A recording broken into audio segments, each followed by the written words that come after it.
for the most part, it's time to turn the page from 2021 to 2022 recruiting for the Notre Dame Fighting Irish. I'm Mike Singer, joined by Mason Plummer here at blueandgold.com.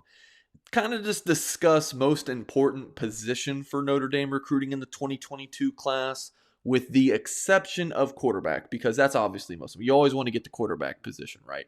So that's Right. obvious. I would say that every single recruiting year, it's always the quarterback. You got to get the quarterback right. So uh, I'm gonna say we're not allowed to talk about the quarterbacks then. So let's just put them aside. As we're recording this right now, I still don't have my answer, Mason, because I just feel like there's so many different ways I could go here. So I will give you the floor first. Yeah, I'm going to go with linebacker as a whole. I know that's kind of a broad answer, but there's a lot of targets that I like quite a bit. I thought about corner. I thought about defensive backs in general. I think those are both really important that Notre Dame needs to reload on, and guys that you can never really have enough of. But Devin Jackson, I think, is an important target out of Nebraska.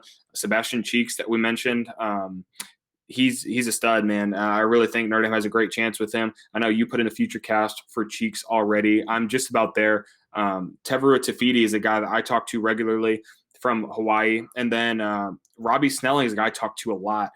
He could be a guy that Notre Dame brings in for baseball and football. Left-handed pitcher. He's thrown in the high 90s. He's really impressive, just as impressive, actually, in football and baseball. So a baseball guy like myself, with the White Sox shirt on, I enjoy watching him play both sports, and he's been a guy I really enjoy watching. And you can never have enough great linebackers, and I think Notre Dame has a great chance on a couple of these guys.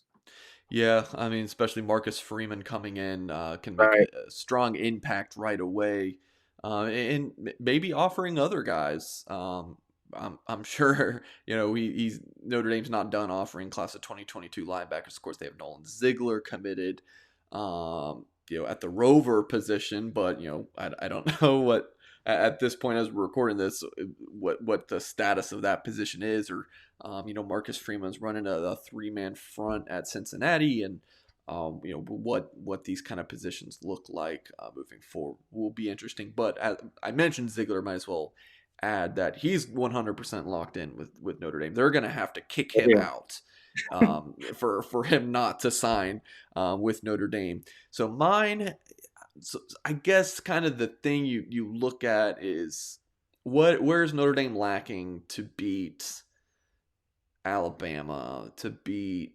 Clemson, to beat My Ohio State. Quarterback, right? But we're not going there.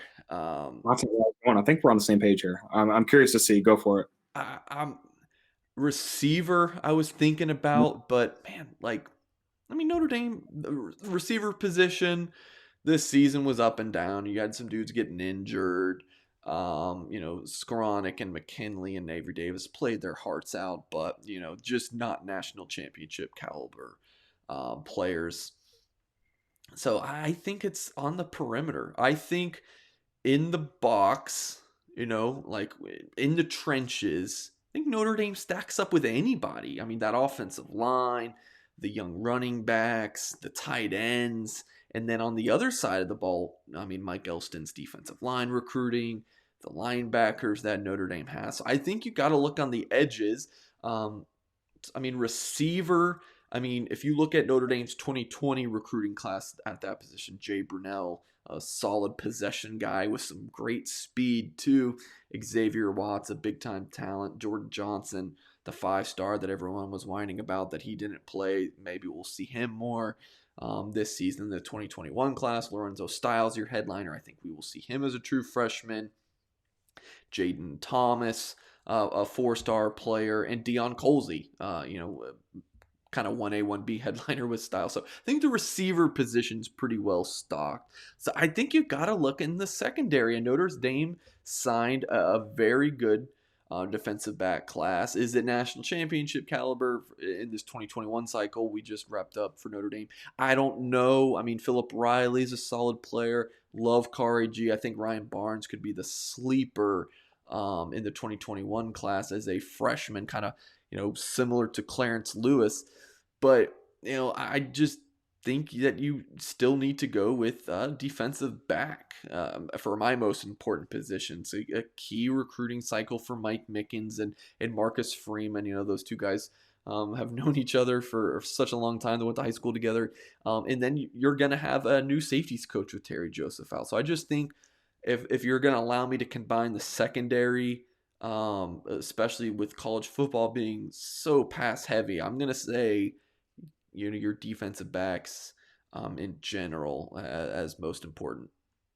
Now, Mike, are there certain guys that you think are Notre Dame fits, or guys that you think are at like who are the guys at the top of your list as far as defensive backs in this class? Well, it's interesting. Notre Dame on January 12th offered three new cornerback prospects: Earl Little, Ryland Green, and Davison Igbinosun.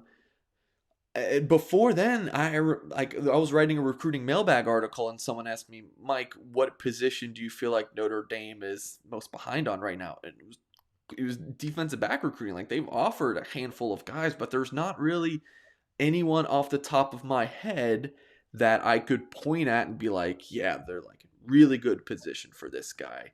Miles Rouser in the Detroit area, a big time safety, top 100 player. Brothers at Michigan, one time Michigan commit to, he's still considering the Wolverines. So there's a handful of guys that they're targeting, big time players, Xavier Nwankpa, Devin Moore, a lengthy corner from Florida, Nakai Martinez, another guy from Florida. My favorite recruit name in this cycle, Ephesians Prysock. Like there's just a bunch of names, but none that have like been able to visit Notre Dame. Not many from the Midwest, so there's just not a ton of guys on the board right now that I feel like are like Notre Dame leans at this point. Like you can look at several other positions and be like, yeah, they're close with this guy, they're close with this guy. But I think those with the three new offers I mentioned, I think Ryland Green and Davison Igbinoso, I think those are really two names to keep an eye on. Earl Little's going to be tough, with his dad being a former Miami football player and, living down there. But I think those two new offers, Notre Dame might get those two kids.